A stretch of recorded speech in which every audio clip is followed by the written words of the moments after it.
everyone, so welcome back to the event rental shop. I'm actually a bit covered in dust because I am mudding and taping and painting this new office over here. We just installed actually really nice floors. But I wanted to talk really quickly about deposits. Coming off of a Facebook discussion where people are like, oh yes, we refund deposits, we don't refund deposits. And I'm just going to tell you what I do. I don't care really what you do. I would suggest though, or look that, or see that as you grow, or the bigger companies are usually more strict. Typically, not in every case, but it seems like the bigger company that you are, the more heavy requirements you have in terms of deposits, etc. So what we do here is that we get a deposit that's 25%, and then 2 weeks prior, we demand full payment. It is an event. We don't want to mess around, so we're going to get full payment about 2 weeks prior. The system will automatically attempt to charge their credit card if they approved auto deposits, or it will reach out to them in a prompt saying, hey, money is due now. And typically they pay. Sometimes we do have to reach out to them.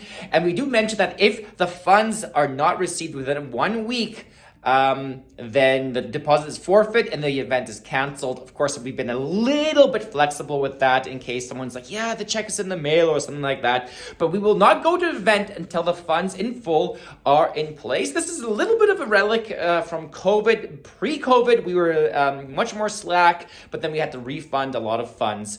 And so now we're just strict, and it's worked out. No one's really complained about it heavily, and we make it very clear that there are no exceptions, both in the contract and in the notes on the invoice. It says there are no exceptions. This is a wedding thing. If you're not having an event, someone else could have. So there are no exceptions. And a lot of people reach out saying, oh, we had a family emergency. I've heard that so many times, but we just refer back to the contract, the notes, and in the email saying, hey, there are unfortunately no exceptions to this. Now, if you cancel within, now we've been changing it from 48 hours to 72 hours and back and forth, but you cancel between 48 hours and 72 hours, whatever the last kind of decision on that is. I think right now we have it at 72 hours. Then you get a 50% credit back. Okay, so maybe you see that bad weather might be coming. You'll get a 50% credit back. That's valid for 1 year. And the reason we don't give it back after sort of the 72-hour mark is because our vehicles are being loaded. That's a lot of work already put into the thing, loading the vehicles, making sure everything is clean, making sure everything works, and then loading it specifically in specific orders, planning the routes, planning the employees.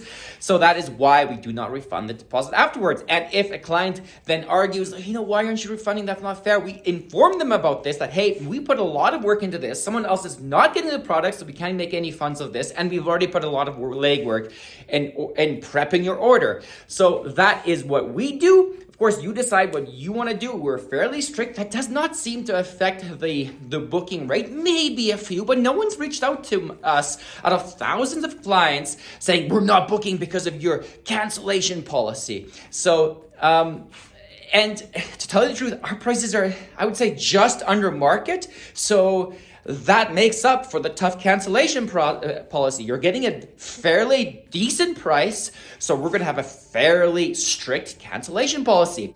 Hey, really quick caveat here. I wanted to reach out and say for larger events, we really don't have any 50% credit or anything like that. A larger event should have some sort of insurance, some sort of cancellation insurance, and that's just how it is. The event's too large. There's too much of our inventory in one place. There's way too much prep in order for us to mess around with that. Another really quick addition, as I'm working on this room, I'm thinking about things. Make sure that you have a really good response template email. You don't have to, for every client that comes back to you with hey, I want a refund, make sure you have a really courteous, good, well-written, long, thorough response email. If, for example, you say, no, our deposits are not refundable, our payments are not refundable, whatever your case may be, make sure you have a really good email template response, so that way you can just copy and paste it. You don't have to get all heated. You just copy paste it and send it their way. And that most of the time, if that response email is really kind of thorough, big, explains. It has like reasons and pictures, etc. What our response email actually has is we point to all the places we've said that payments and refunds are not refundable, and that's literally like 5 places on the website, on the invoice, in the contract, in the emails, pretty much everywhere. We just point to it and say, look, literally everywhere we say this that way, and we literally say there are no exceptions, and that way people feel like, oh well, I really can't do anything. Like these people made it extremely clear to me. So we have that email, and 95% of the time we don't get a response back. We just say, people just respond saying, oh okay, we understand, we get it. Sorry about that.